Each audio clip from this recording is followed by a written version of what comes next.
Welcome DSC and other competitive aspirants. Welcome to Ravi's GK channel.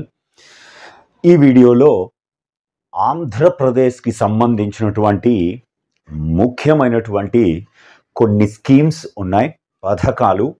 ఆ schemes తర్వాత గత ప్రభుత్వం నుంచి ఈ ప్రభుత్వంలో స్కీమ్స్కి మార్చినటువంటి పేర్లని, ప్రస్తుత ప్రభుత్వం లాంచ్ చేసినటువంటి పథకాలని మనం ఈ వీడియోలో డిస్కస్ చేద్దాం.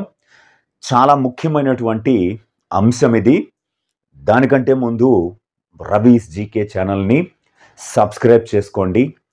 కంటెంట్ నచ్చితే 10 మందికి కాంపిటేటివ్ ఎగ్జామ్స్ రాస్తున్న వారికి షేర్ చేయండి. లైక్, కామెంట్ తప్పకుండా చేసుకోండి. రైట్, ఆంధ్రప్రదేశ్కి సంబంధించినటువంటి పథకాలని ఒక్కసారి మనం చూద్దాం. ఆంధ్రప్రదేశ్ పథకాలు వెరీ వెరీ ఇంపార్టెంట్. ఖచ్చితంగా ప్రశ్న రావడానికి అవకాశం ఉన్నటువంటిది ఇది. రైట్, ఫస్ట్ మనం ఒక ఇంపార్టెంట్ అయినటువంటి స్కీమ్ని చూద్దాం. ఆ స్కీమ్ ఏమిటంటే ఈ ఎన్టీఆర్ విద్యా సంకల్పం. చాలా ఇంపార్టెంట్ అయినటువంటి స్కీమ్ ఇది. ఖచ్చితంగా ప్రశ్న రావడానికి అవకాశం ఉంది. ఎన్టీఆర్ విద్యా సంకల్పం. తెలుగుదేశం పార్టీ వ్యవస్థాపకులు అయినటువంటి నందమూరి తారక రామారావు గారి పేరు మీదుగా ఈ పథకానికి అధికారులు రూపకల్పన చేశారు. దీనిని భవిష్యత్తులో వితిన్ 1 మంత్లో దీనిని ప్రారంభించనున్నారు. అయితే ఈ పథకం ఉద్దేశం ఏమిటి, ఎలా అమలు చేస్తారు, ఎందుకోసం అమలు చేస్తారు అన్నది ఒక్కసారి మనం చూద్దాం. మనకి డ్వాక్రా సంఘాలలో ఎవరైతే మహిళలు ఉన్నారో ఆ మహిళల యొక్క పిల్లలు చదువుకోవడానికి అవసరమైనటువంటి రుణాలని మంజూరు చేసేటువంటి పథకము. తక్కువ వడ్డీకి పిల్లల చదువు కోసం, తక్కువ వడ్డీలకు పిల్లల చదువు కోసం రుణాలను ఇచ్చే పథకం ఇది. రుణాలు ఇచ్చే పథకం చాలా ఇంపార్టెంట్. ఆ తక్కువ వడ్డీ అన్నారు కదా సార్, ఎంత ఉండొచ్చు తక్కువ వడ్డీ అంటే 4%, 4% లేదా 35 పైసలు. 100 రూపాయలకి 35 పైసలు వడ్డీతో గ్రామీణ పేదరిక నిర్మూలన సొసైటీ అని ఒక సంస్థ ఉంటుంది. దాన్నే మనం సెర్ప్ అంటాం. అంటే సెర్ప్ ద్వారా ఈ పథకాన్ని అమలు చేస్తారు. సెర్ప్, దీనికి గ్రామీణ పేదరిక నిర్మూలన సొసైటీ అంటారు. అబ్రివేషన్ తీసుకుంటే society for elimination of rural poverty ద్వారా ఈ పథకాన్ని అమలు చేస్తారు. ఈ సెర్ప్లో స్త్రీనిధి అనేటువంటి ఒక బ్యాంక్ ఉంటుంది. ఆ స్త్రీనిధి బ్యాంకు ద్వారా ఎలిజిబిలిటీని బట్టి, అర్హతను బట్టి రుణాన్ని 10,000 నుండి 1,00,000 రూపాయల వరకు కూడా అందించడం జరుగుతుంది ఈ పథకంలో. అలాగే చాలా ముఖ్యమైనటువంటిది, కేజీ నుంచి పీజీ వరకు, అంటే ఎల్కేజీ దగ్గర, నర్సరీ కాదు, ఎల్కేజీ దగ్గర నుంచి పోస్ట్ గ్రాడ్యుయేషన్ వరకు ప్రభుత్వ పాఠశాలల్లో, ప్రైవేటు పాఠశాలల్లో, ప్రభుత్వ విద్యాలయాలలో, ప్రైవేటు విద్యాలయాలలో చదువుతున్న డ్వాక్రా సంఘాల మహిళల పిల్లలకి ఈ పథకాన్ని అమలు చేస్తారు. ఆ ఇచ్చిన రుణాన్ని, ఏదైతే వాళ్ళు అప్పు తీసుకున్నారో ఆ రుణాన్ని తిరిగి 24 నెలల నుండి 36 నెలలలో తిరిగి చెల్లించాలి. తిరిగి చెల్లించాలి. అందులో ఫీజులు కట్టొచ్చు, యూనిఫామ్ కొనుక్కోవచ్చు, కొంచెం దూరంలో ఉన్న స్కూలు లేదా విద్యాలయం అయితే సైకిల్ కూడా కొనుక్కోవచ్చు. వీటన్నింటికి సంబంధించిన రిసీట్లని సెర్పో అధికారులకి అందించాలి. కాబట్టి ఈ స్కీమ్ని మరికొద్ది రోజుల్లో ఆంధ్రప్రదేశ్లో తీసుకురాబోతున్నారు. రైట్, దీని తర్వాత మరొక ముఖ్యమైనటువంటి స్కీమ్ని ఇప్పుడు మనం చూద్దాం. చాలా ఇంపార్టెంట్ అయినటువంటి స్కీమ్ ఇది కూడా, అక్షర ఆంధ్ర అనేటువంటి ఈ స్కీమ్ని చాలా ఇంపార్టెంట్గా దీన్ని కూడా మనం తెలుసుకోవాలి. వచ్చే 3 సంవత్సరాలలో భారతదేశంలో ఆంధ్రప్రదేశ్ రాష్ట్రాన్ని అక్షరాస్యతలో అగ్రస్థానంలో నిలపాలి. అంటే 3 రాష్ట్రాల్లో 3 స్థానాల్లో ఆంధ్రప్రదేశ్ ఒకటి ఉండాలి. అక్షరాస్యతలో వచ్చే 3 సంవత్సరాలలో టాప్ 3 స్టేట్స్లో ఏపీని ఒకటిగా ఉంచాలి అన్న లక్ష్యంతో ఈ అక్షర ఆంధ్ర అనే కార్యక్రమానికి ఆంధ్రప్రదేశ్ రాష్ట్రము శ్రీకారం చుట్టనుంది. అయితే ఆశ్చర్యకరమైన విషయం ఏమిటంటే ఆంధ్రప్రదేశ్లో 15 నుంచి 59 సంవత్సరాల వయసు కలిగినటువంటి వారిలో 81 లక్షల మంది నిరక్షరాస్యులుగా ఉన్నారు. కాబట్టి వయోజన విద్యలో చాలా వెనుకబడి ఆంధ్రప్రదేశ్ ఉంది. కాబట్టి వారిని కూడా ముందుకు తీసుకెళ్లి అక్షరాస్యులుగా తీర్చిదిద్ది వచ్చే 3 సంవత్సరాలలో అక్షరాస్యతలో దేశంలో టాప్ 3 స్టేట్స్లో మన రాష్ట్రాన్ని ఒకటిగా నిలపాలని లక్ష్యంగా అక్షర ఆంధ్ర అనే ఒక వయోజన విద్యా కార్యక్రమాన్ని అమలు చేయబోతున్నారు. చాలా చాలా ఇంపార్టెంట్ అయినటువంటి స్కీమ్ ఇది. దీని తర్వాత మరొక ఇంపార్టెంట్ అయినటువంటి స్కీమ్ని ఇప్పుడు మనం డిస్కస్ చేద్దాం. చాలా చాలా ఇంపార్టెంట్. అదేమిటంటే మత్స్యకార సేవ అనేటువంటి ఒక పథకం. మత్స్యకార సేవ పథకం పేరు అది. చాలా చాలా ఇంపార్టెంట్. మత్స్యకార సేవ లేదా దీన్నే మనం మత్స్యకార భరోసా అని కూడా పిలవచ్చు. మత్స్యకార భరోసా లేదా మత్స్యకార సేవలో ఏ రకంగా ఈ పథకాన్ని పిలిచినా ప్రాబ్లం లేదు. మత్స్యకార సేవ లేదా మత్స్యకార భరోసా. అయితే ప్రతి సంవత్సరము సముద్రంలో చేపల వేట అనేది సుమారుగా నిషేధించబడుతుంది 2 నెలల పాటు.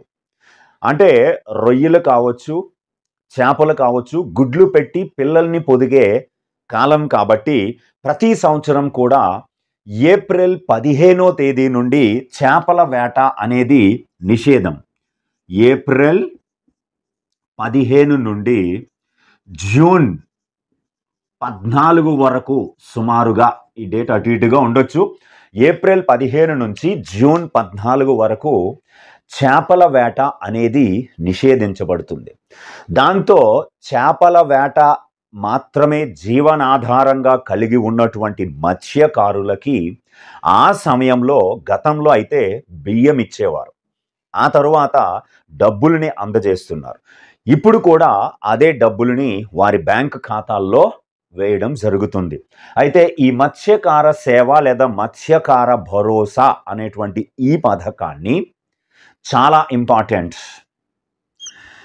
ఏప్రిల్ 26,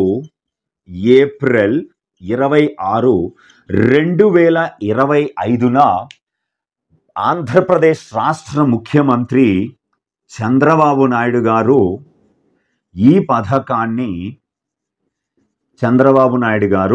ఈ పథకాన్ని శ్రీకాకుళం జిల్లాలో ఎచ్చెర్ల మండలంలో చాలా చాలా ఇంపార్టెంట్ బుడగట్లపాలెంలో ప్రారంభించారు. బుడగట్లపాలెం, ఎచ్చెర్ల దగ్గర బుడగట్లపాలెం, ఎచ్చెర్ల నియోజకవర్గంలో బుడగట్లపాలెం, శ్రీకాకుళం జిల్లాలో ఎచ్చెర్ల మండలంలో దీనిని ప్రారంభించారు. అలా ప్రారంభించి ఒక్కొక్కరికి ఒక్కొక్క మత్స్యకారునికి 20,000 రూపాయలని మత్స్యకార సేవలో అనే పథకంలో భాగంగా లేదా మత్స్యకార భరోసా అనే పథకంలో భాగంగా వారి బ్యాంకు ఖాతాలలో జమ చేశారు. అయితే చాలా ముఖ్యమైనటువంటి అంశం ఏమిటంటే చాలా బాగా గుర్తుపెట్టుకోవాలి ఈ పని. గత 5 ఏళ్లలో 2019 నుంచి 2024 మధ్య ఈ పథకానికి 10,000 రూపాయలు ఇస్తే దాన్ని ఇప్పుడు 20,000 రూపాయలకు పెంచడం జరిగింది. ఈ పథకంలో భాగంగా మొత్తము 258 కోట్ల రూపాయలని వారికి అకౌంట్లలో జమ చేసినట్లుగా ప్రభుత్వము ప్రకటించింది. అయితే చంద్రబాబు నాయుడు గారు రాష్ట్ర ముఖ్యమంత్రి డైరెక్ట్గా 2 లబ్ధిదారులకి అందించడం జరిగింది. ఒకటి తూరాడ అప్పన్న అన్నటువంటి ఒక లబ్ధిదారుడు, అల్లుపల్లి తవిటయ్య అనేటువంటి ఇంకొక లబ్ధిదారులకి డైరెక్ట్గా ముఖ్యమంత్రి గారే చెక్కులని అందించారు.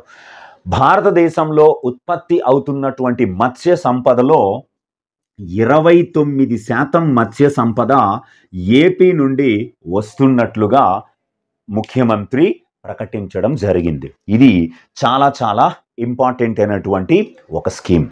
అలాగే మరొక ముఖ్యమైనటువంటి స్కీమ్ని ఇప్పుడు మనం చూద్దాము. అది కూడా చాలా ముఖ్యమైనటువంటి స్కీమే. ఆ స్కీమ్ ఏమిటి అన్నది లెట్ us డిస్కస్ నౌ. అన్నా క్యాంటీన్లు పునఃప్రారంభం. అన్నా క్యాంటీన్లు పునఃప్రారంభం. Very very important this one. ఖచ్చితంగా ప్రశ్న రావడానికి అవకాశం ఉంది. ఇది అన్నా క్యాంటీన్లు ప్రారంభంలో 2014 నుంచి 2019లో ఉన్నప్పుడు అప్పటి ప్రభుత్వము సెప్టెంబర్ 11, 2018లో తొలిసారిగా ఈ అన్నా క్యాంటీన్లని ప్రారంభించింది. 5 రూపాయలకే ఉదయం టిఫిను, మధ్యాహ్నం భోజనం, అలాగే రాత్రి భోజనం మొత్తం 5 రూపాయలు 15 రూపాయలకే ఒక రోజులో భోజనాన్ని పూర్తి చేసుకోవడం కోసం పేదలు, భవన నిర్మాణ కార్మికులు, రిక్షా పుల్లర్సు, హాస్పిటల్స్కి వచ్చినటువంటి రోగులకు సంబంధించిన బంధువులు ఎవరైనా సరే ఈ సర్వీసెస్ని ఉపయోగించుకోవడం కోసం ఈ పథకాన్ని సెప్టెంబర్ 11, 2018లో ప్రారంభించారు. అయితే తదుపరి 5 సంవత్సరాల పాటు ఈ క్యాంటీన్లని రకరకాల కారణాలు చెప్పి మూసివేయడంతో మరలా 2024 జూన్ 4వ తేదీన కూటమి ప్రభుత్వం ఆంధ్రప్రదేశ్లో అధికారంలోకి వచ్చిన తరువాత ఈ అన్నా క్యాంటీన్లని తిరిగి ప్రారంభించడం జరిగింది. ఆ తిరిగి ప్రారంభించినటువంటి తేదీ ఏమిటి అంటే ఆగస్టు 15, 2024లో ముఖ్యమంత్రి చంద్రబాబు నాయుడు గారు మొదటి అన్నా క్యాంటీన్ని గుడివాడలో ప్రారంభించడం జరిగింది.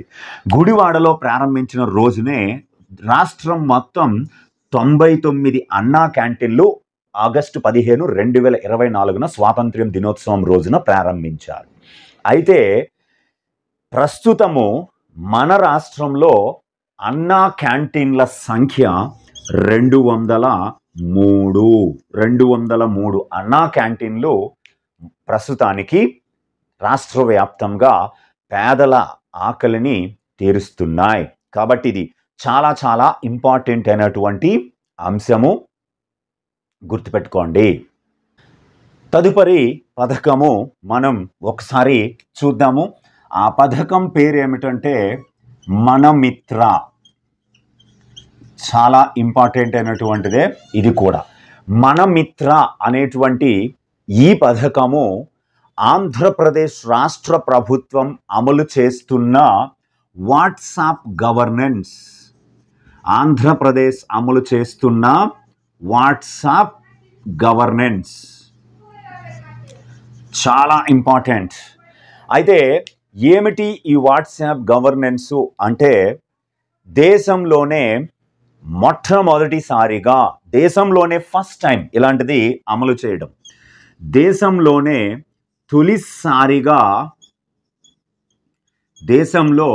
తొలిసారిగా ప్రభుత్వ సేవలని వాట్సాప్ ద్వారా అందించడం జరుగుతుంది ఆంధ్రప్రదేశ్లో.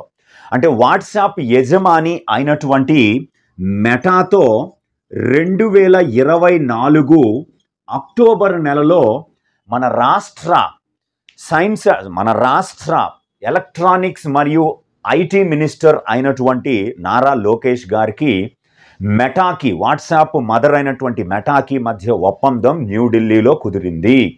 ఆ ఒప్పందం ప్రకారం సుమారు 3 నెలల తరువాత ఈ మనమిత్ర అనే వాట్సాప్ గవర్నెన్స్ని ఎప్పుడు ప్రారంభించారంటే 30 జనవరి 2025న ఈ మనమిత్ర అనేటువంటి వాట్సాప్ గవర్నెన్స్ని దేశంలోనే తొలిసారిగా అమరావతిలోని ఉండవల్లిలో నారా లోకేష్ గారు ప్రారంభించారు. అయితే ఈ పథకము అంటే ఇలాంటి అంశము లోకేష్ గారికి ఎప్పుడు వచ్చింది అంటే ఆయన యువగలం పేరుతో రాష్ట్ర వ్యాప్తంగా ఒక పాదయాత్రని చేశారు. ఆ పాదయాత్ర సుమారుగా 3132 కిలోమీటర్లు కొనసాగింది.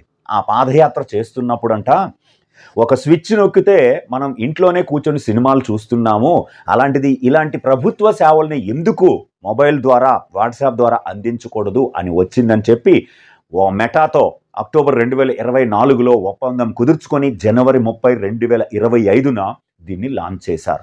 అయితే ప్రారంభంలో వాట్సాప్ ద్వారా 161 సేవలని, ప్రభుత్వ సేవలని 36 డిపార్ట్మెంట్ల నుంచి అందించడం జరిగింది.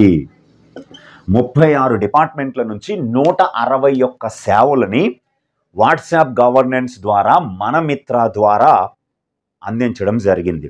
అది మనకి చాలా ఇంపార్టెంట్. మార్చి నెలకు వచ్చేటప్పటికి ఈ సేవల సంఖ్య 200కి పెరగడం జరిగింది. 200కి. అలాగే జూన్ 30, 2025 నాటికి 2025 జూన్ 30 నాటికి 500 సేవలని అందిస్తాము దీని ద్వారా అని ప్రభుత్వం లక్ష్యాన్ని పెట్టుకుంది.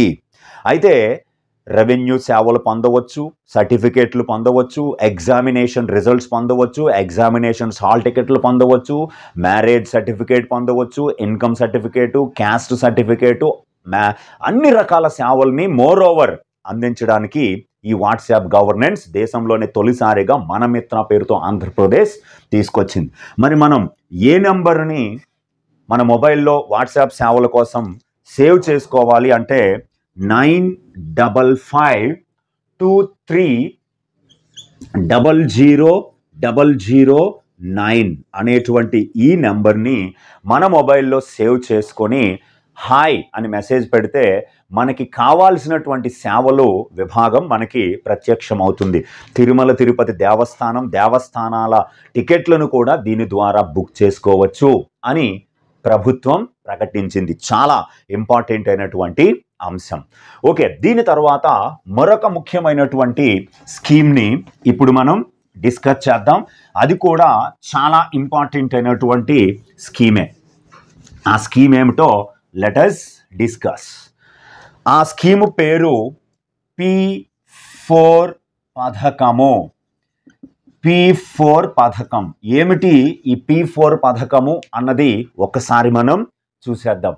P4 అంటే ఫస్ట్ మనం దాని అబ్రివేషన్ ఖచ్చితంగా మనం తెలుసుకోవాలి. వాట్ ఈజ్ P4 అనేది, ఇది ఎప్పుడు లాంచ్ చేశారు, ఎక్కడ లాంచ్ చేశారు, ఎవరు లాంచ్ చేశారు అన్నది చాలా ఇంపార్టెంట్. P4 అంటే అందులో పీలు 4 ఉంటాయి అని అర్థం. ఒకటో పి పబ్లిక్, ఓకే, రెండో పి ప్రైవేట్, మూడో పి పీపుల్ అండ్ నాలుగో పి పార్ట్నర్షిప్. చూసారు కదా, పబ్లిక్, ప్రైవేట్, పీపుల్, పార్ట్నర్షిప్ అనేటువంటి ఈ స్కీమ్ని ఉగాది రోజు అయినటువంటి 30/3/2025న సీఎం చంద్రబాబు నాయుడు గారు ఈ పథకాన్ని ఉండవల్లి నుండి లాంచ్ చేశారు. ఈ పథకము ప్రధానమైన ఉద్దేశం ఏమిటంటే రాష్ట్రంలో ఉన్నటువంటి పేదరిక నిర్మూలన. పేదరిక నిర్మూలన కోసం ఈ పథకాన్ని ప్రారంభించినట్లుగా ప్రకటించారు. Andhra Pradesh chief minister Chandrababu Naidu on 30th March 2025 launched the Zero Poverty P4 initiative under Swarnandhra 2047 vision with an aim of ensure poverty free Andhra Pradesh by 2029 in Amaravati. అంటే ఈ పేదరిక నిర్మూలన అనేది దేనిలో భాగంగా ఈ పథకాన్ని లాంచ్ చేశారంటే Swarnandhra 2047 vision document. Swarnandhra 2047 vision document. అయితే ఇందులో కొంత భాగాన్ని 2047 నాటికి ఎలాగో పేదరికం లేని రాష్ట్రాన్ని లక్ష్యంగా పెట్టుకోవాలని స్వర్ణాంధ్ర విజన్ డాక్యుమెంట్ని రిలీజ్ చేశారు. దీన్ని కూడా నెక్స్ట్ చెప్దాం. అయితే ఈ పథకం ప్రకారము 2029 నాటికి కొద్దిగా అయినా పేదరికాన్ని నిర్మూలించాలి అన్న లక్ష్యంతో ఈ పథకాన్ని ప్రారంభించారు. ఈ పథకంలో రాష్ట్రంలో ఉన్న ధనవంతులు పేద కుటుంబాలని దత్తత తీసుకొని ఆ కుటుంబం పేదరికం నుంచి బయటకు వచ్చే మార్గదర్శకత్వం చేయాలి అని ఉద్దేశించబడినది. అందుకే ఇక్కడ ఎవరైతే ధనవంతులు పేదలని దత్తత తీసుకుంటారో వారిని మార్గదర్శి అని పేరు పెట్టారు. మెంటార్స్ అంటారు. మెంటార్గా వ్యవహరిస్తారు దత్తత తీసుకున్నటువంటి వారు. చాలా చాలా important. While underprivileged beneficiaries are identified at బంగారు కుటుంబం. వారిని ఈ మార్గదర్శిల మార్గదర్శకత్వంలో ఏ రకంగా తయారు చేయాలి? బంగారు కుటుంబంగా తయారు చేసుకోవాలి. బంగారు కుటుంబం చాలా చాలా ఇంపార్టెంట్. ఇక్కడ ఈ మార్గదర్శికి బంగారు కుటుంబానికి మధ్య సమన్వయకర్తగా ఫెసిలిటేటర్గా ప్రభుత్వం వ్యవహరిస్తుంది. చాలా చాలా బాగా గుర్తుపెట్టుకోండి. అంతేకాకుండా ప్రారంభంలో ఈ P4 స్కీమ్ని 4 గ్రామాలలో 5869 కుటుంబాలలో సర్వే చేసి అమలు చేశారు. ఆ వచ్చిన రిజల్ట్ను బట్టి రాష్ట్రం మొత్తం అమలు చేయాలని నిర్ణయించారు. కాబట్టి ఇది పేదరిక నిర్మూలన పథకంగా మనం చెప్పుకోవచ్చు. చాలా చాలా ఇంపార్టెంట్. అంటే మన రాష్ట్ర జనాభాలో 10% మంది ధనవంతులు ఉన్నారు. వారు కనీసం 20% జనాభాని పేదరికం నుంచి 2029 నాటికి బయటపడేయాలనేది లక్ష్యంగా ఈ పథకంని రూపొందించారు. ఓకే, ఇప్పుడు దీనికంటే ముందు P4 పథకానికి సంబంధించినటువంటి వీడియోలో స్వర్ణాంధ్ర 2047 దార్శనిక పత్రం అని చెప్పాము. ఆ స్వర్ణాంధ్ర 2047 దార్శనిక పత్రాన్ని 13/12/2024 డిసెంబర్ 13, 2024 ముఖ్యమంత్రి చంద్రబాబు నాయుడు గారు అలాగే ఉప ముఖ్యమంత్రి పవన్ కళ్యాణ్ గారు లాంచ్ చేయడం జరిగింది. దాని మీద వారు సంతకాలు చేశారు, ప్రతిజ్ఞని కూడా చేశారు. అభివృద్ధి చెందిన భారతదేశం వీక్షిత్ భారత్ 2047లో భాగంగా ఈ స్వర్ణాంధ్ర 2047ని ప్రారంభించడం జరిగింది. ఇందులో కీలకంగా 10 లక్ష్యాలని నిర్ణయించారు. ఆ 10 లక్ష్యాలతో పాటుగా 10 సూత్రాలని కూడా ప్రకటించడం జరిగింది. ముందు మనం ఆ 10 సూత్రాలు ఏమిటి అన్నది ఒకసారి చూద్దాం. ఒకటోది జీరో పోవర్టీ. జీరో పోవర్టీ పేదరికము లేని రాష్ట్రము. 2 ఎంప్లాయ్మెంట్ ఉద్యోగ కల్పన అనేటువంటిది. 3వది స్కిల్లింగ్ అండ్ హెచ్ఆర్డి నైపుణ్యము మరియు హ్యూమన్ రిసోర్సెస్ డెవలప్మెంట్ మానవ వనరుల అభివృద్ధి. అలాగే 4వది వాటర్ సెక్యూరిటీ అంటే నీటి భద్రత. అలాగే 5వది ఫార్మర్ అగ్రిటెక్ రైతులు అగ్రికల్చర్లో సాంకేతికతని ఉపయోగించుకోవడం. నెక్స్ట్ గ్లోబల్ బెస్ట్ లాజిస్టిక్స్ ప్రపంచంలోనే అత్యద్భుతమైనటువంటి లేదా ఉత్తమమైనటువంటి రవాణా వ్యవస్థ వస్తువులు కావచ్చు మనుషులకి కావచ్చు.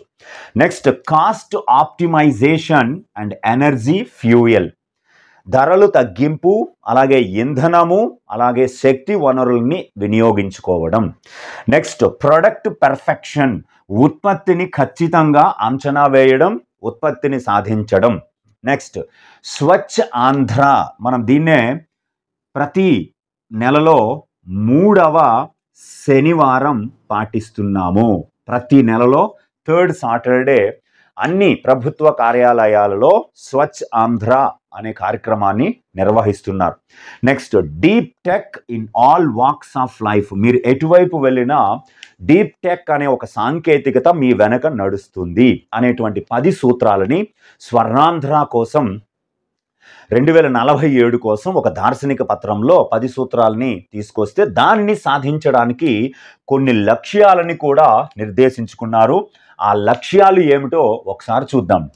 2047 నాటికి ఆంధ్ర రాష్ట్రం యొక్క జిఎస్డిపి అంటే గ్రాస్ స్టేట్ డొమెస్టిక్ ప్రోడక్ట్ అంటారు, రాష్ట్ర స్థూల ఉత్పత్తి 2.4 ట్రిలియన్ డాలర్లకి చేర్చుకోవాలనేది లక్ష్యం. ప్రస్తుతానికైతే 2023-24 ఆర్థిక సంవత్సరానికి తీసుకుంటే 14.22 లక్షల కోట్లు మాత్రమే మన ఆర్థిక వ్యవస్థ ఉంది ఆంధ్ర రాష్ట్రంది. అది ఇప్పుడు 2047 నాటికి 2.44 ట్రిలియన్ డాలర్లకి చేర్చాలని లక్ష్యం. దాని తర్వాత తలసరి ఆదాయాన్ని 42,000 డాలర్లకి తీసుకెళ్లాలనేది లక్ష్యం. 55 లక్షలు ఒక్కొక్క వ్యక్తి మీద ఆదాయం 55 లక్షలు లేదా 42,000 డాలర్లకు తీసుకెళ్లాలని లక్ష్యం. 2023-24 అయితే ప్రస్తుతం 2.66 లక్షలు మాత్రమే ఉంది తలసరి ఆదాయం. దీన్ని 55 లక్షలకు తీసుకెళ్లాలనేది లక్ష్యం. నెక్స్ట్ ఇవన్నీ సాధించగలగాలి అంటే రాష్ట్రం దేశంలోనే అగ్రగామి అవ్వాలంటే వార్షిక వృద్ధి రేటు జీడిపి వృద్ధి రేటు 15% ఉండాలని అదొక లక్ష్యం. సంవత్సరానికి వృద్ధి రేటు 15% ఉండాలని లక్ష్యంగా పెట్టుకున్నారు. అలాగే సంపన్న ఆరోగ్య సంతోష సమాజాన్ని ఏర్పాటు చేస్తారు.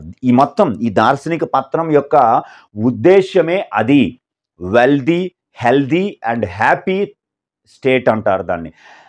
వెల్దీ అంటే సంపన్నమైన, హెల్దీ అంటే ఆరోగ్యకరమైన, హ్యాపీ అంటే సంతోషకరమైన రాష్ట్రముని ఏర్పాటు చేయాలని. నెక్స్ట్ ఒక కుటుంబము ఒక వ్యవస్థాపకుడు, 1 ఫ్యామిలీ 1 ఎంటర్ప్రెన్యూర్ అంటారు. ఒక వ్యక్తి ఒక కుటుంబంలో ఒక వ్యక్తి ఒక కంపెనీని స్థాపించే సామర్థ్యానికి రావాలి. నెక్స్ట్ 100% అక్షరాస్యత 2047 నాటికి. అలాగే లైఫ్ స్పాన్, మన లైఫ్ ఎక్స్పెక్టెన్సీ, పుట్టిన వ్యక్తికి జీవితకాలం 85 సంవత్సరాలకి పెంచాలి అనేది లక్ష్యం. ప్రస్తుతం అయితే 70.6 ఉంది. ప్రస్తుతం ఆంధ్రప్రదేశ్ యొక్క వ్యక్తి జీవితకాలం 70.6 సంవత్సరాలు. 100% అక్షరాస్యత అంటే ప్రస్తుతం 72% ఉంది. దాన్ని 100%కి పెంచాలని లక్ష్యంగా పెట్టుకున్నారు. నెక్స్ట్ మహిళా కార్మికుల భాగస్వామ్యం 80%కి పెంచాలి. పనులలో, ఉద్యోగాలలో మహిళల భాగస్వామ్యాన్ని పెంచాలి. ప్రస్తుతం ఇది 45.8%గా ఉంది. అది 80%కి పెంచాలని లక్ష్యం. నెక్స్ట్ మనకి నిరుద్యోగ శాతం 2% కంటే తక్కువకు తీసుకురావాలి. ఉద్యోగుల అర్హులుగా ఉన్నటువంటి వారు యూత్లో నిరుద్యోగ శాతం ప్రజెంట్ అయితే 4.1% ఉంది. దాన్ని 2% కంటే తక్కువకు తీసుకురావాలని 2047 నాటికి ఒక లక్ష్యాన్ని నిర్దేశించుకున్నారు. అలాగే పట్టణ జనాభా అప్పటికి 60%కి పెరుగుతుందని లక్ష్యంగా నిర్దేశించుకున్నారు. ప్రస్తుతం అయితే మన రాష్ట్రంలో పట్టణ జనాభా 36%గా ఉంది. కాబట్టి ఈ విజన్ డాక్యుమెంట్ అనేది చాలా ఇంపార్టెంట్ అయినటువంటి అంశం. దీని తర్వాత మరొక ముఖ్యమైనటువంటి స్కీమ్ ఉంది. దానిని కూడా డిస్కస్ చేసి ఆ తర్వాత పథకాలకి మార్చిన పేర్లని డిస్కస్ చేసుకుందాం. చాలా ముఖ్యమైనటువంటి స్కీమ్ అది. దాన్ని ఒక్కసారి డిస్కస్ చేసేద్దాం.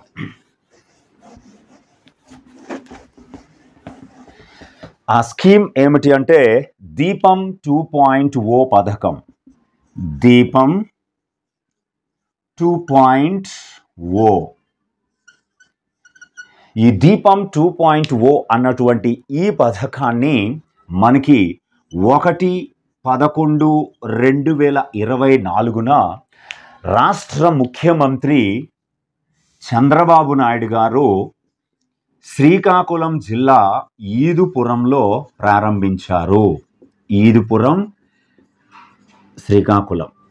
ఇది ఇచ్చాపురం నియోజకవర్గంలో ఉన్నటువంటి ఈదుపురం అనే గ్రామంలో ఈ దీపం 2.0 అనే పథకాన్ని ప్రారంభించారు.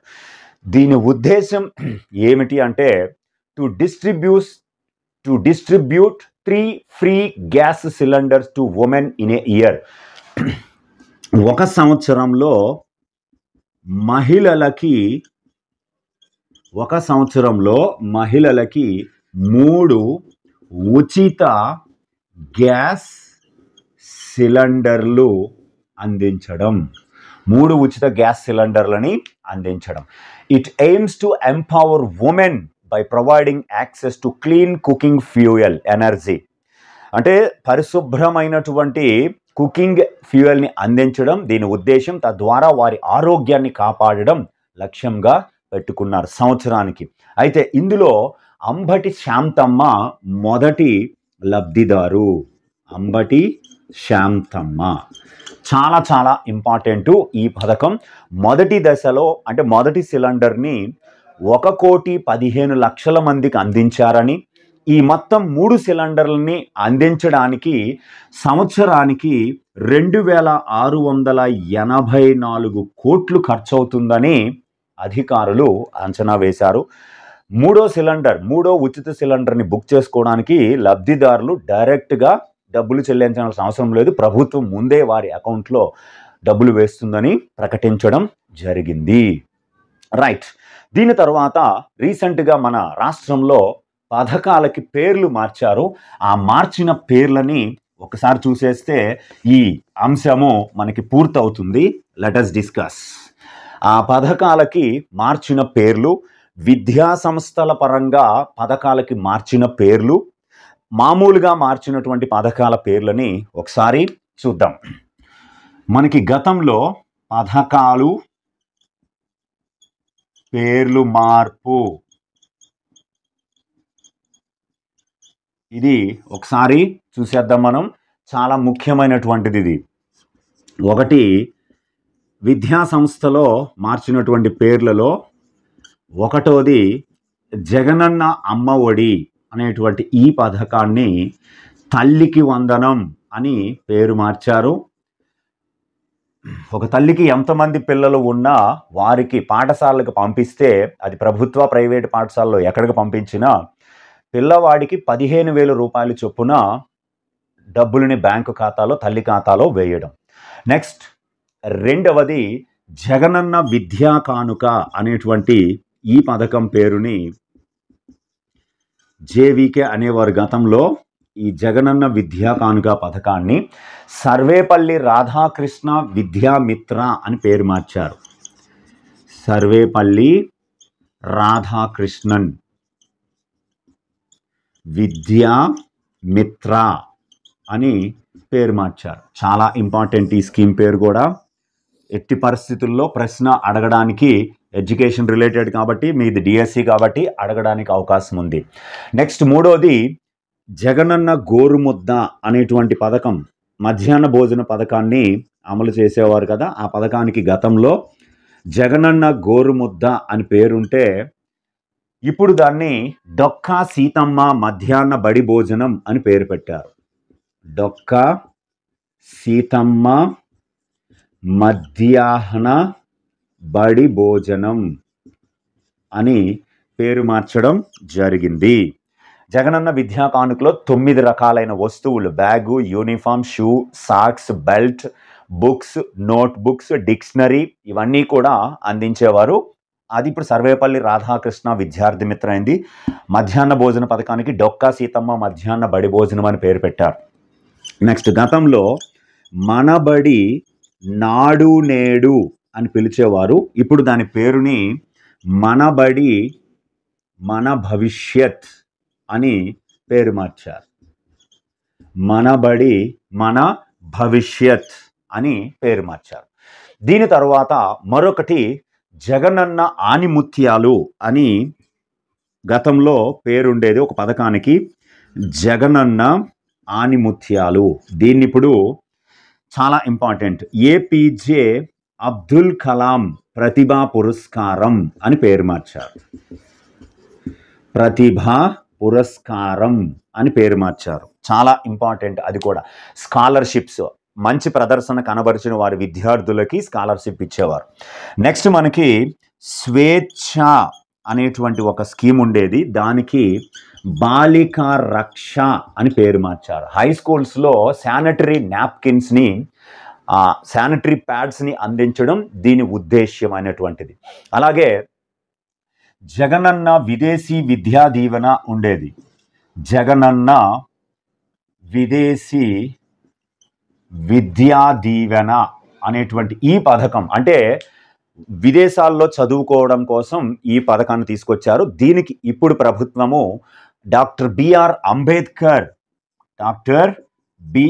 అంబేద్కర్ విదేశీ విద్యా దీవెన అని పేరు పెట్టడం జరిగింది. దాని తర్వాత చాలా important, Jagananna Vidya దీవెనని doctor BR Ambedkar విద్యానిధి అని పేరు మార్చారు. వైఎస్ఆర్ కళ్యాణ మస్తు అనే పథకాన్ని చంద్రన్న పెళ్లి కానుక అని పేరు మార్చారు. అలాగే వైఎస్ఆర్ విద్యానిధి విద్యోన్నతి అనే పథకాన్ని ఎన్టీఆర్ విద్యోన్నతి అనే పథకంగా మార్చారు. జగనన్న విద్యా వసతి, అలాగే చాలా ఇంపార్టెంట్, హాస్టల్లో ఉండడం కోసం ఉపయోగపడేటువంటి కార్యక్రమం విద్యా వసతి కార్యక్రమం, జగనన్న విద్యా వసతి అనేటువంటి ఈ కార్యక్రమాన్ని పోస్ట్ మెట్రిక్ స్కాలర్షిప్స్గా పేర్లు మార్చడం జరిగింది. ఇవి మార్చినటువంటి పేర్లు. ఖచ్చితంగా ప్రశ్న రావడానికి అవకాశం ఉంది, గుర్తుపెట్టుకోండి. Thank you very much.